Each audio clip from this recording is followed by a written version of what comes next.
Voilà, bonjour à tous, je m'appelle Laetitia et aujourd'hui je vais interviewer Elora qui est certisseuse. Salut Elora, Bonjour, bonjour à tous. est-ce que tu peux nous parler, avant de parler de ta profession, nous parler un peu de toi? Alors ça c'est une bonne question. Alors moi je suis franco-suisse. J'habite en France. J'ai fait mes études en Suisse, notamment mes CFC. J'ai 24 ans maintenant et je viens de rentrer dans la vie active là puisque je viens de terminer mon CFC de certisseuse. Merci beaucoup. Alors justement, certisseuse, qu'est-ce que c'est? Est-ce que tu peux nous expliquer ce que tu fais tous les jours, ton métier? Le certissage, c'est un métier, je dirais, complémentaire à la bijouterie. Bijoutier, on sait dans les grandes lignes que c'est quelqu'un qui crée des bijoux. Et en fait, le bijoutier va créer la structure en métal du bijou. Et le sertisseur va venir sur cette structure en métal fixer les pierres. En fait, c'est l'art de fixer les pierres, que ce soit sur une montre, un bijou, un objet, peu importe. D'accord, donc tu travailles régulièrement avec des métaux et des pierres assez précieuses quand même. Tous les jours. D'accord, ouais. Et est-ce Ouais. que tu as eu des cours justement par rapport à ces métaux pour bien les travailler, bien sertir, traiter correctement la pierre, des choses comme ça? Alors, euh, Moi, c'est un petit peu particulier. Du coup, j'ai commencé par faire le CFC de bijoutière. Et c'est là que j'ai pu avoir tous les cours, donc tous les cours théoriques. Donc, on a eu de la gémologie, c'est l'étude des pierres, Mhm. et aussi de la technologie, où là, on a appris toutes les densités des métaux, etc., toutes leurs propriétés, les choses à savoir sur chaque métaux. Et puis, euh, et puis en fait, ce sont des cours qui sont, comment dire, c'est un tronc commun entre la bijouterie et le sertissage. Donc, Mhm. j'ai pas eu ces cours pendant mon CFC de sertissage parce que je les ai eus avant avec le CFC de bijoutière. D'accord. Et c'est en Mais fait en... si on passe que par le sertissage, on aura bien sûr tous les cours, la technologie, la gémologie, pour l'étude des pierres, etc. D'accord. Et c'est en faisant en fait ton métier de bijoutière que tu as vu que tu étais plus intéressée par le sertissage ou c'est une idée qui est venue comme ça À la base, je voulais faire du sertissage. Et D'accord. le sertissage, c'est un tout petit peu plus compliqué parce que il n'existe pas, sauf erreur de ma part, de formation qu'on puisse suivre à plein temps à l'école. Du coup, il faut impérativement trouver une entreprise, un maître d'apprentissage, etc., pour faire la formation donc en dual. Et malheureusement, à l'époque où j'ai cherché, j'ai pas trouvé de place en entreprise. Et du coup, je me suis dirigée vers le CFP Art, donc c'est l'école d'art de Genève. Et, euh, et il y a une section bijouterie. Alors je me suis dit, allez, on essaye la bijouterie. Et il s'est avéré au bout de plusieurs années, 2, 3 ans, que non, effectivement, je voulais continuer et faire du sertissage plutôt que de la bijouterie. Oui, d'accord. Parfait. Merci beaucoup. Question du public.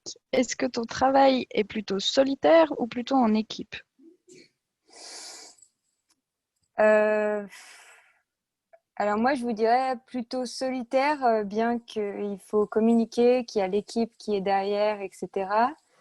Mais j'avoue que moi, je suis dans ma bulle, j'ai mes écouteurs et je passe 7, 8 heures assise toute seule, dans la tête dans mon bino à sortir mes pierres. Donc, je dirais un travail d'équipe parce que ben, le bijou en lui-même de A à Z se fait en équipe. Après, le sertissage en tant que tel, je dirais vraiment solo, quoi, Oui, concentré dans sa bulle.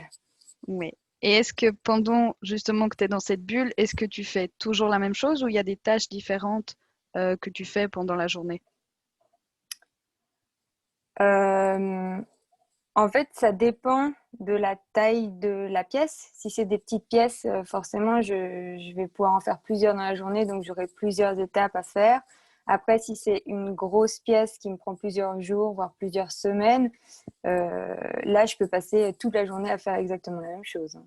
D'accord. Oui. Mais c'est des étapes à chaque fois différentes pour le processus du sertissage.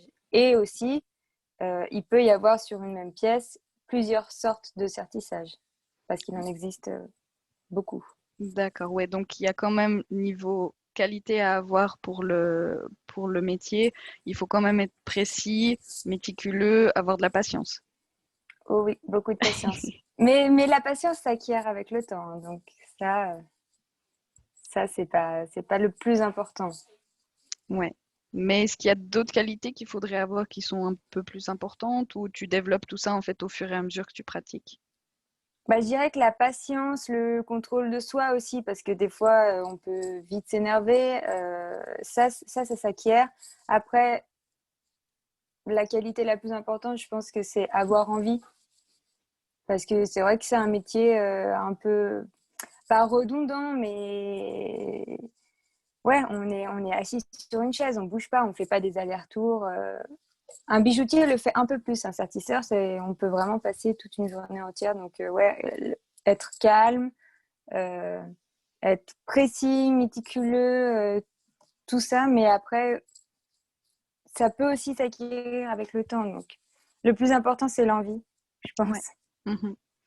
Et du coup, question du public, est-ce que ça t'arrive de t'énerver souvent au travail ou tu as appris à garder ton calme quand tu vois qu'il y a quelque chose qui va pas dans ton sens? Ça va.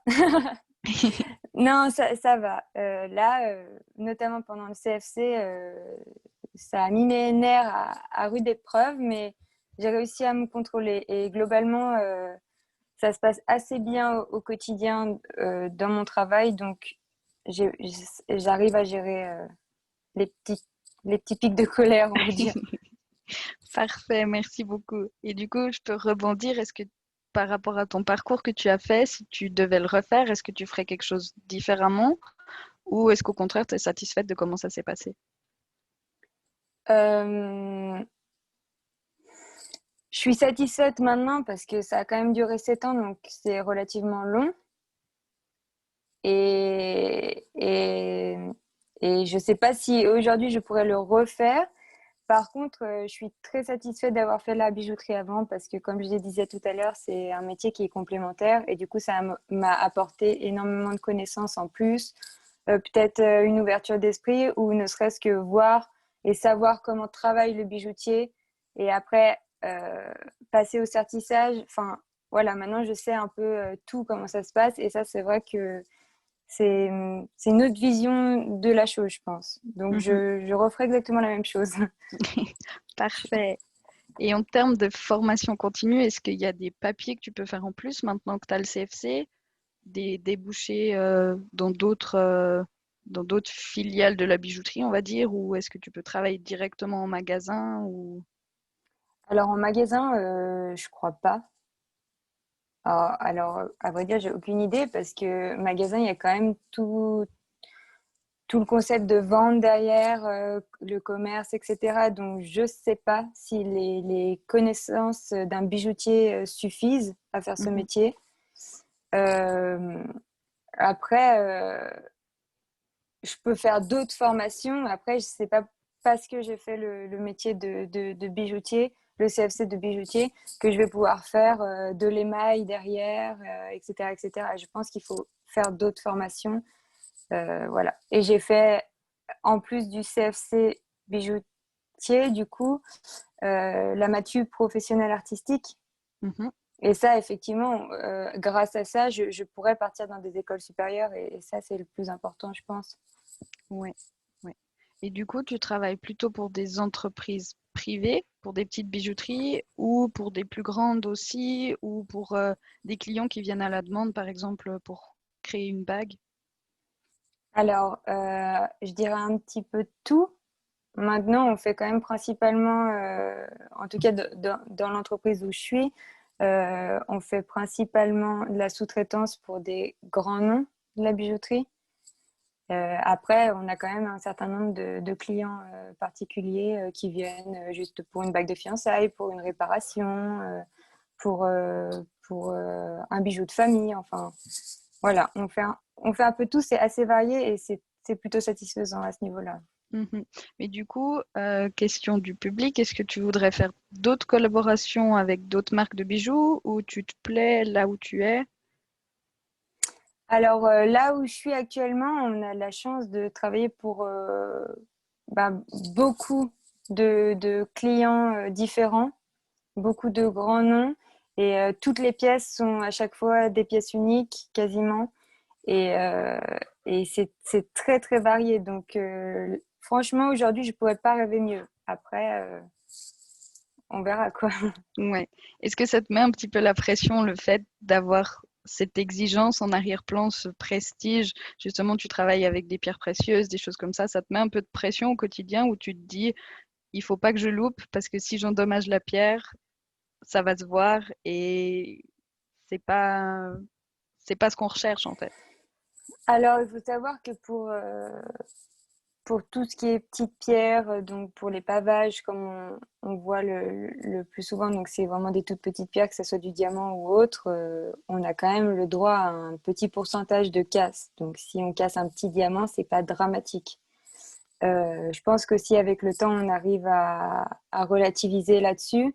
Après, c'est sûr que quand on a une grosse pierre à plusieurs millions entre les mains et qu'il faut la sortir sans la casser, là, ça met une pression.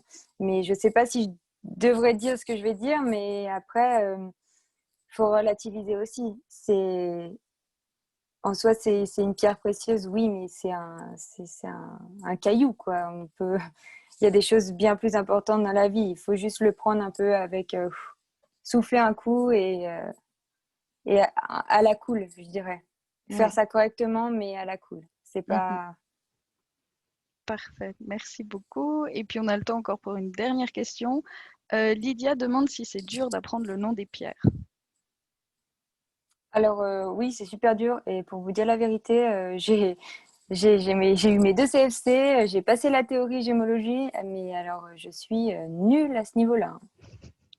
Donc tu as vraiment eu des cours en fait pour apprendre le nom de ces pierres. En fait, on apprend le nom des pierres et surtout toutes leurs spécificités, leur dureté, enfin, vraiment tout sur elles. Et c'est vrai que c'est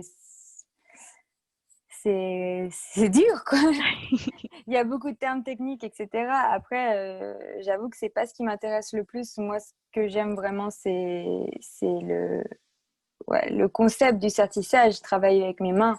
Les pierres, pour moi, c'est secondaire. Donc après, Mhm. quelqu'un qui a envie, il peut apprendre tous les noms des pierres sans problème. Moi, c'est pas ce qui m'intéresse le plus, donc j'avoue que j'ai encore un peu de mal avec ça. Parfait, merci beaucoup. Est-ce que tu as encore des conseils pour ceux qui nous regardent, quelque chose de particulier auquel ils doivent faire attention ou une recommandation simplement? Qu'est-ce que je pourrais conseiller? Je pense que si vous avez envie de faire ce métier, faut s'en donner les moyens parce que c'est quand même pas facile. C'est un métier qui est un métier de l'artisanat qui peut-être va se perdre au fur et à mesure des années. Et moi, je trouve que c'est un métier qui est très beau, qui en vaut la peine. Donc, si vous avez envie de le faire, n'hésitez pas. Et s'il faut passer par plusieurs étapes, comme moi, j'ai pu le faire avec la bijouterie, etc. avant, ça sera que du plus. Parfait, merci beaucoup pour ces conseils. Et puis, ben, tout de bon pour la suite et une belle journée. Merci beaucoup. Belle journée à tous. Merci.